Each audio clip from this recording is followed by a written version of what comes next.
Hello everyone, myself Professor Hardik Prajapati. I warmly welcome to you from Sri Sivsha College of Commerce, Management and Computer Education. There is the managed by Jain Citizens Education Society. Here we are starts an initiative of online teaching 2020 to 2021.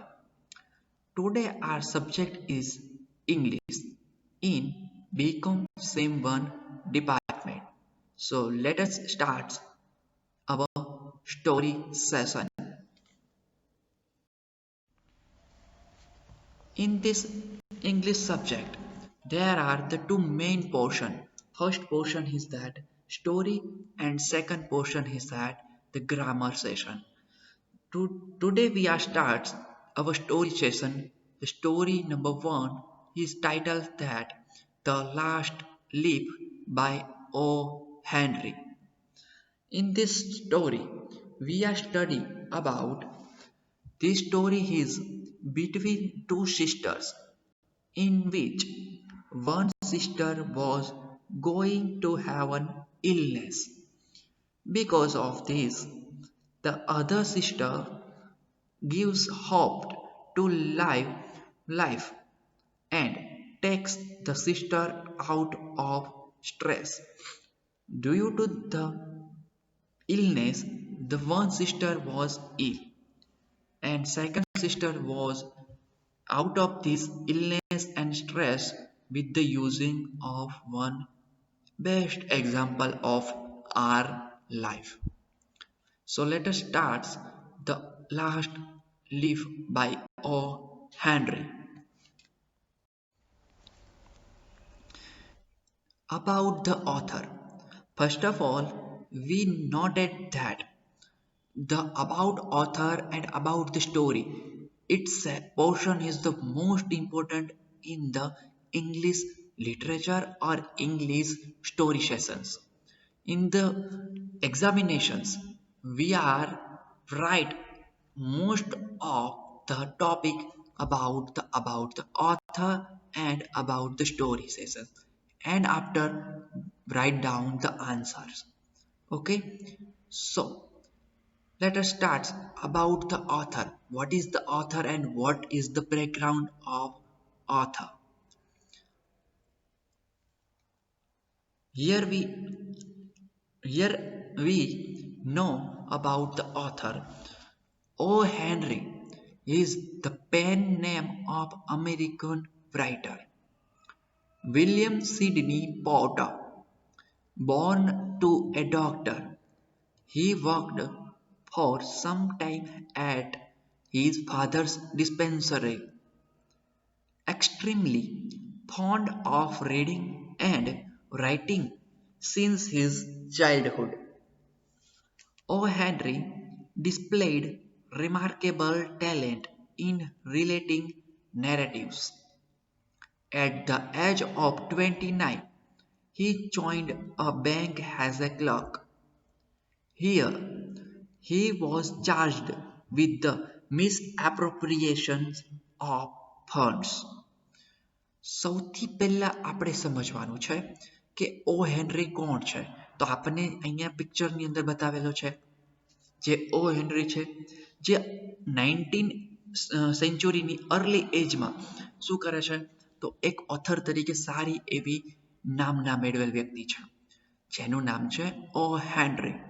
તેના father એક doctor હોય છે અને આ વ્યક્તિ તો એના ફાધરની ડિસ્પેન્સરીની અંદર કામ કરતો હોય છે અને પછી તે પોતાની found of reading and writing, તેને લખવા અને વાંચવાનો શોખ હોવાના કારણે એ લિટરેચરની અંદર તો સારું એવું ટેલેન્ટ બતાવે છે અને તે 29 વર્ષે બેંક જોઈન કરે છે એઝ અ ક્લર્ક અને તેની ઉપર ગેરવર્તન એટલે કે ફંડની ગેરનીતિ માટે તેને હાંકી કાઢવામાં આવે છે, એટલે કે તેને રિઝાઇન આપવું પડે છે તે પોસ્ટ ઉપરથી.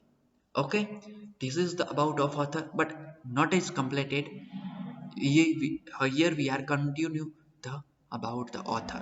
Understand? Next, he ran away to the South America, but was arrested and sentenced to 5 years in prison. So it is the said that he later adopted the pseudonym O. Henry in memory of one of the prison guards. After being released from the prison, he turned to writing short stories as a means of earning his livelihood. His stories became immensely popular. O. Henry's stories are remarkable for their astonishing variety of characters, subtle blend of pathos and humor, and the expected and often ironic twist at the end. Some of his famous volumes are Cabbages and Kings, Rolling Stone, and Sixes and Sevens. ઓ હેનરીને ક્લર્કની જોબમાંથી હાંકી કાઢવામાં ત્યાંથી ભાગી જાય છે ત્યારે તે ભાગીને શું કરે છે સાઉથ અમેરિકા જે કોન્ટિનેન્ટ છે તેની અંદર ચાલ્યો જાય છે ત્યાં તેને પકડી લેવામાં આવે છે અને 5 વર્ષની જેલ કરવામાં આવે છે તો ત્યાં તે એક નિકનેમ છે એ મેળવે છે જે છે ઓ હેનરી અને તે છે તે એક ગાર્ડ દ્વારા તેને આપવામાં આવેલું હોય છે અને તે ત્યાંથી છૂટીને એટલે કે જે પ્રાઇસન છે જેલ છે ત્યાંથી છૂટીને શું કરે છે શોર્ટ સ્ટોરી છે તે લખવાની સ્ટાર્ટ કરે છે એન્ડ તેની સ્ટોરી છે એ ખૂબ જ પોપ્યુલર બને છે અને તે ત્યાંથી એક રિમાર્કેબલ શું કરે છે તો નામના મેળવે છે અને પોતાની જે સ્ટોરીની અંદર લાવેલા વેરાયટી ઓફ કેરેક્ટર્સ છે તેની માટે ફેમસ છે તેના હ્યુમર્સ છે તેની માટે ફેમસ છે અને અનએક્સપેક્ટેડ ટ્વિસ્ટ જે આવે છે એટલે કે આપણને એમ લાગે સ્ટોરી છે એક ફ્લોમાં ચાલશે બટ એટલા બધા ટ્વિસ્ટ આવે છે એના કારણે આપણને એ જકડીને રાખે છે સ્ટોરીની સાથે સો એના બીજા ઘણા બધા ફેમસ વોલ્યુમ્સ છે જે બુકો છે એ કઈ છે તો એ છે કેબેજ એન્ડ કિંગ્સ સેકન્ડ છે રોલિંગ સ્ટોન એન્ડ થર્ડ છે સિક્સીસ એન્ડ સેવન્સ તો આ બધી ફેમસ એની વોલ્યુમ્સ છે okay let us talk about the story. The Last Leaf is one of the most touching stories of O. Henry. Sue and Jonesy have a joint studio. Jonesy has an attack of pneumonia and starts to believe that when the last leaf falls from an ivy vine that she watches through the window, she would die. One night in a storm, the last leaf falls. Behram, a fellow artist and a friend, paints a leaf on the wall out of the compensation for Jonesy's.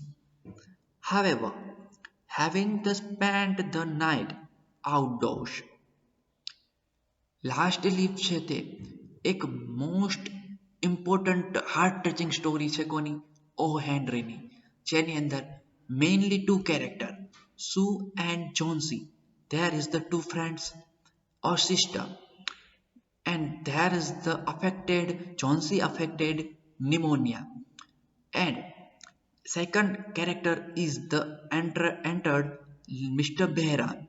He is a painter, street painter.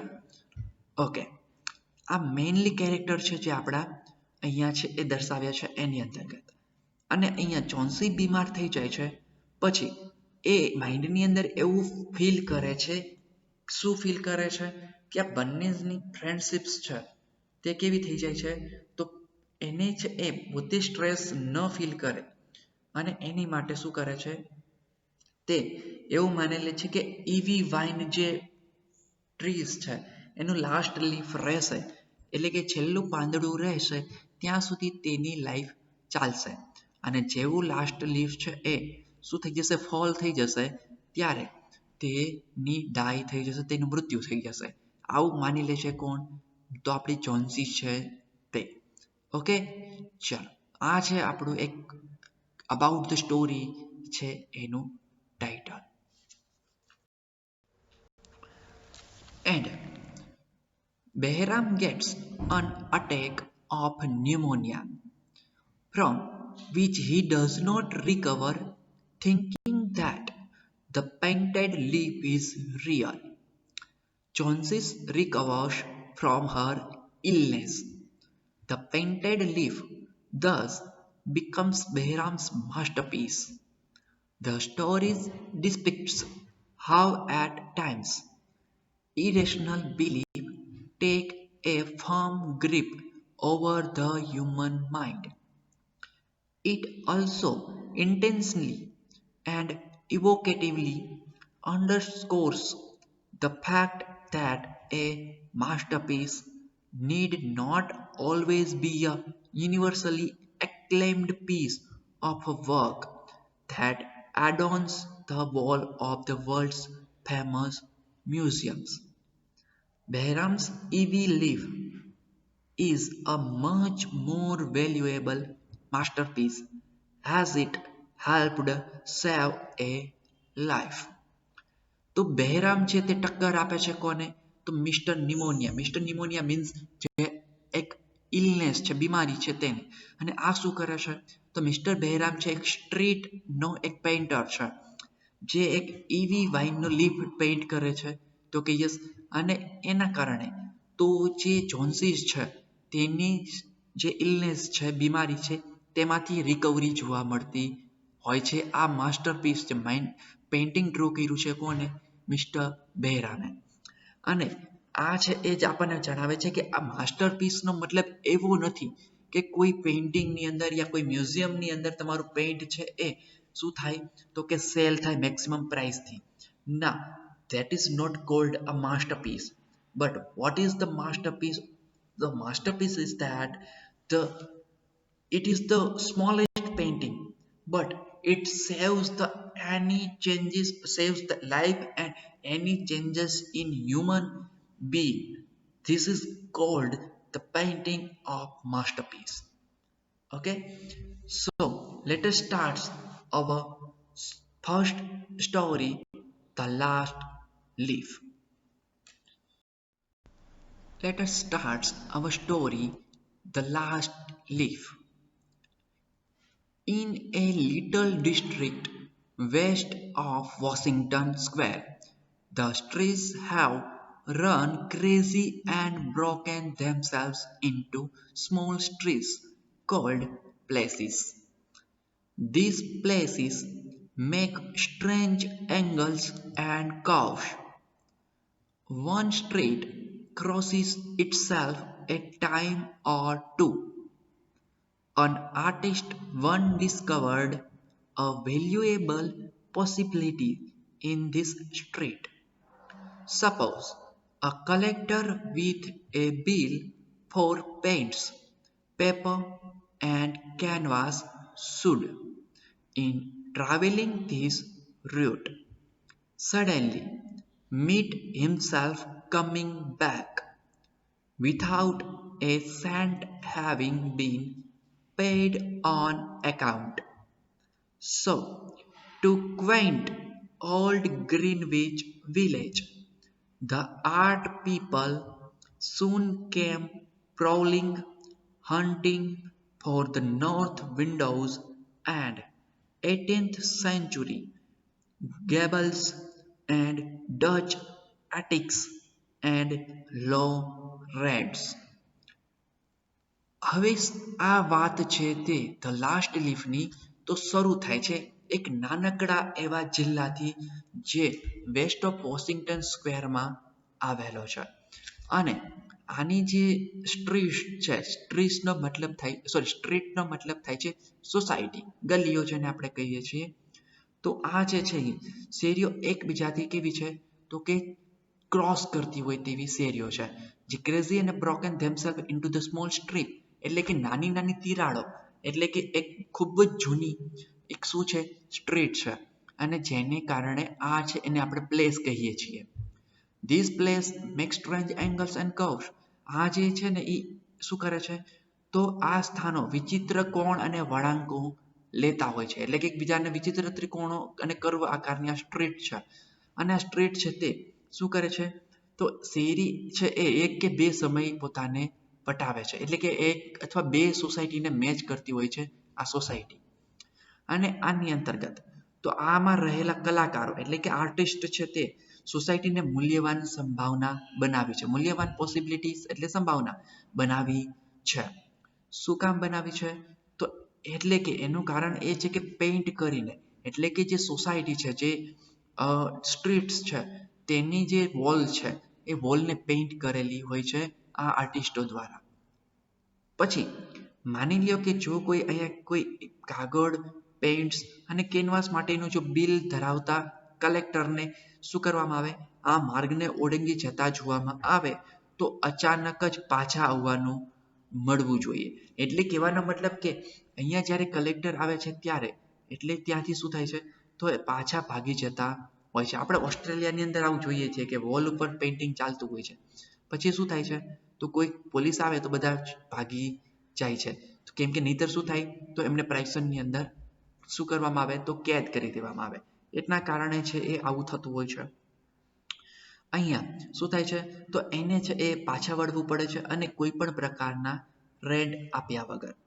અને તેથી શું થાય છે, જૂના Greenwich વિલેજને અલૌકિક બનાવવા પાછળ લોકો ટૂંક સમયમાં ઉત્તેજક બન્યા છે, એટલે કે એની માટે ખૂબ જ ઉત્સાહ વધાર્યો છે.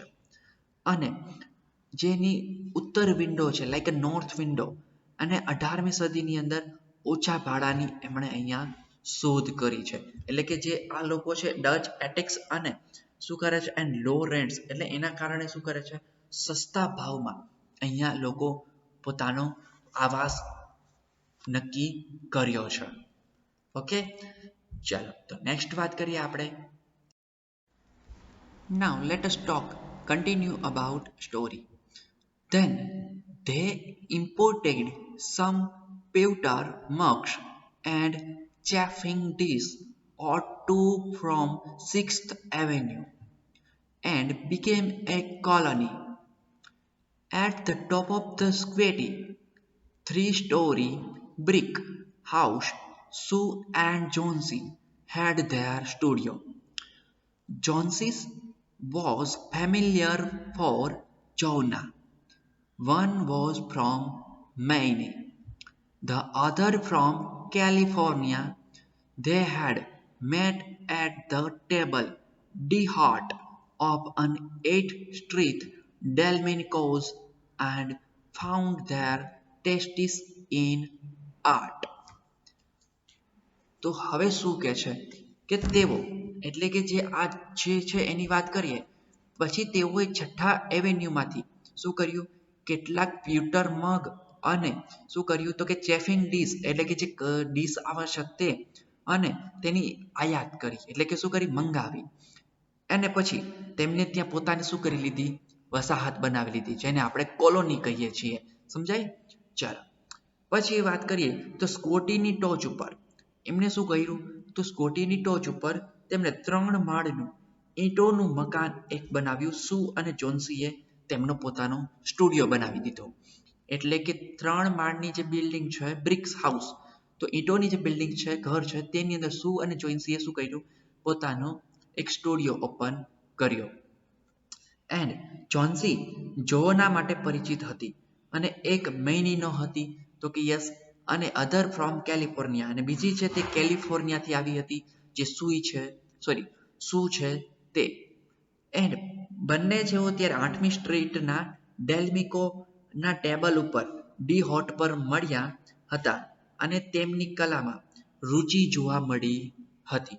એટલે કે કહેવાનો મતલબ એવો છે કે જે ડેલ્મિકો હોટેલ્સ છે તેની અંદર મેં તમને અહીં પિક્ચરની અંદર દર્શાવ્યું છે, તો બંને જે ફ્રેન્ડ્સ છે એટલે કે સુ એન્ડ જોન્સી બંને મળે છે એક ડેલ્મિકોઝ જે હોટેલ્સ છે કેલિફોર્નિયા ડેલ્મિકો હોટેલ્સ છે અને ડી હોટ માટે ત્યાં ટેબલ ઉપર મળે છે અને બંને વચ્ચે ચર્ચા સ્ટાર્ટ થઈ છે અને આ બંને વચ્ચે સ્ટાર્ટ થયેલી ચર્ચા એકબીજાની વાત કહેતા ઇન્ટરેસ્ટ છે એ કહેતા તો બંનેનો ઇન્ટરેસ્ટ સેમ મળે છે એટલે કે બંને છે એ પોતાના કલાકારી એટલે કે આર્ટ છે તે સરખો લાગવાના કારણે બંને છે એ કે બ્રિક હાઉસના 3 સ્ટોરી ઉપર એટલે કે થર્ડ ફ્લોર ઉપર શું કરે છે પોતાનો સ્ટુડિયો ઓપન કરે છે સુ એન્ડ જોન્સીસ ઓકે તો આ છે એ આપણી વાત અહીંયા જણાવે છે એટલે કે સુ એન્ડ જોન્સીનું રિલેશન્સ છે આ રીતના સ્ટાર્ટ થઈ છે એક છે મેઇની જે એરિયા છે પ્લેસ છે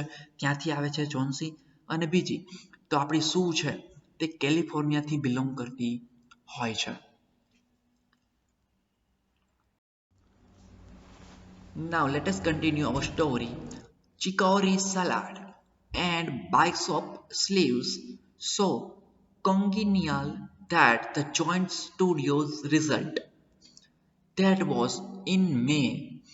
In November, a cold, unseen stranger, whom doctors called pneumonia, stalked about the colony, touching one here and there with his icy finger. Over on the east side, this ravager strode boldly, smiting his victims by scores, but his feet trod slowly through the maze of the narrow and moss-grown place. તો જો શું સમજાવે છે કે જે આપણી સુઈ and જોન્સી જે ડેલ્મિકો હોટેલ્સની અંદર ડી હોટ માટે મળ્યા હતા અને બંનેનો ઇન્ટરેસ્ટ સરખો મળતા તે પોતાની માટે શું કરે છે તો એક સ્ટુડિયો ઓપન કરે છે એટલે કે ત્યાંથી આગળ તો એ ચિકોરી સલાડ અને બાઇસોપ સ્લીવ્સ જે એક ફૂડ છે ફાસ્ટ ફૂડ એને જમીને એનું પરિણામ શું આવે છે તો એક સ્ટુડિયોમાં પરિવર્તન થઈ જાય છે એન્ડ ધેટ વોઝ ઇન મે અને આ છે મેનો સમયગાળો હોય છે અને નવેમ્બર એ કોલ્ડ અને ત્યારે નવેમ્બરના ઠંડીના કારણે એક અજાણ્યું whom the doctors called જેને ડોક્ટરો કહેતા હતા નિમોનિયા જે નિમોનિયા ઇલનેસ છે એટલે કે બીમારી છે તે આવી પહોંચે છે આ સ્ટ્રીટની અંદર સ્ટોક્ડ અબાઉટ ધ કોલોની આખી કોલોનીને શું કરી નાખે છે પેક કરી નાખે છે જકડી લે છે પોતાની બીમારીની અંદર એટલે કે નિમોનિયા છે તે touching one here and there with his icy finger over the east side this ravager strode boldly એટલે કે આ સ્ટ્રીટની અંદર જે ઠંડી આંગળીઓ પડી જાય એવી ઠંડીની અંદર બધાને જકડી લે છે અને પોતાનો સ્કોર છે વિક્ટિમ બાય સ્કોર્સ મીન્સ કે પોતાનો સ્કોર વધારતો જાય છે ન્યુમોનિયા છે તે સમજાય એટલે કે એના પછીના એના પેશન્ટ્સ છે તે વધતા જાય છે ન્યુમોનિયાના આ ઠંડીની અંદર ન્યુમોનિયા બીમારીના કારણે એન્ડ પછી પોતાનો પગ છે એ ધીમો પડે છે ક્યાં એટલે કે ન્યુમોનિયા છે ધીમો પડે છે આ સ્ટ્રીટની અંતર્ગત જે આ પ્લેસ છે જ્યાં સુઈ એન્ડ જોન્સી રહે છે તે એરિયાની અંતર્ગત Now let us continue our story. Mr. Pneumonia was not what you would call a chivalric old gentleman, a mite on a little woman with the blood thinned by California Jeffries was hardly fair game for the red-fisted, short-breathed old duffer, but Chauncey he smote, and she lay scarcely moving, one her painted iron bedstead, looking through the small Dutch window panes at the blank side of the next brick house. Cave one morning, the busy doctor invited Sue into the hallway. With a saggy grey eyebrow, she has one chance in let us take, he said, as he shook down the mercury in his clinic thermometer. And that chance is for her to want to live. Mister pneumonia એટલે કે જે Shri pneumonia છે તે નહોતું પણ એક જાદુઈ વૃદ્ધ સજ્જન હતા કહી શકો શું કામ કેલિફોર્નિયાના જેફિયર્સ દ્વારા લોહીથી પાતળી લોહીવાળી એક નાનકડી જિંદગી આ જીવે છે અને ભાગ્યે જ ટૂંકા શ્વાસ લેતી જૂની ડફર ભાગ્યે જ ઉચિત રમત એમની માટે આ હતી પરંતુ જોન્સીએ તેને પછાડ્યો એટલે કે જોન્સી છે તેને ટક્કર આપે છે એટલે કે જોન્સીને તે શું કરે છે લાગી જાય છે અને જોન્સી તેને મૂકેલી ભાગ્યે જ ફરતી તેને દોરવામાં આવેલા લોખંડના પગ પર નાના તરફ જોતી અને ડચ વિન્ડોના આગળના ઈંટોના ઘરની બાજુ તે જોઈ રહેતી હતી એક દિવસ સવારે વ્યસ્ત ડોક્ટરે તેને શું કરી તો જે શું છે એને બહાર બોલાવી તેને એક કહ્યું કે આપણી પાસે માત્ર હવે એક જ તક બાકી છે એટલે કે 10માંથી એક વ્યક્તિ નિમોનિયાના કારણે મરી રહ્યા છે એટલે કે ન્યુમોનિયાના કારણે તેની ડેથ થઈ રહી છે તો આપણે હવે આપણી માટે બહુ જ ઓછા ચાન્સ છે આવું સુઈને જણાવે છે ડૉક્ટર નિમોનિયા જે કોને તો કે સુઈને અને કોની માટે જોન્સી માટે એ કહે છે કે મારી ક્લિનિકમાં રહેલું થર્મોમીટર પણ હવે સૂક થઈ ગયું છે એટલે કે એકદમ થીજી ગયું છે કેમ તો કે એટલી બધી ઠંડી પડી રહી છે અને નિમોનિયાની મહામારી છે એના કારણે તો હવે છે આપણે શું કરવું જોઈશે તો તેને તક તેના માટે જીવવા માંગે એટલે કે હવે પોતે જીવવા માંગશે તો જ એ પોતાનું જીવન જીવી શકશે કોણ તો જોન્સી છે તે એટલે કે હવે જોન્સીને પણ નિમોનિયા બીમારી લાગુ પડી ગઈ છે એટલે કે જે નિમોનિયા બીમારી સ્ટ્રેટની અંદર આવી હતી એ હવે આ બંનેના સ્ટુડિયો સુધી પહોંચી ગઈ હતી અને એના કારણે છે એ જોન્સી બેડ સ્ટેડ એટલે કે બેડ ઉપર હવે આરામ કરવા લાયક બની ગઈ હતી તો આ જ છે એ સ્ટોરી આપણી અહીંયા ઓકે તો here we are complete our video lecture. In the next video I will teach you the story of the last leaf and continue our story in the next video lecture. So guys, please note down your translation or the main topic or character in your notebook. So stay safe, stay home. Thank you very much.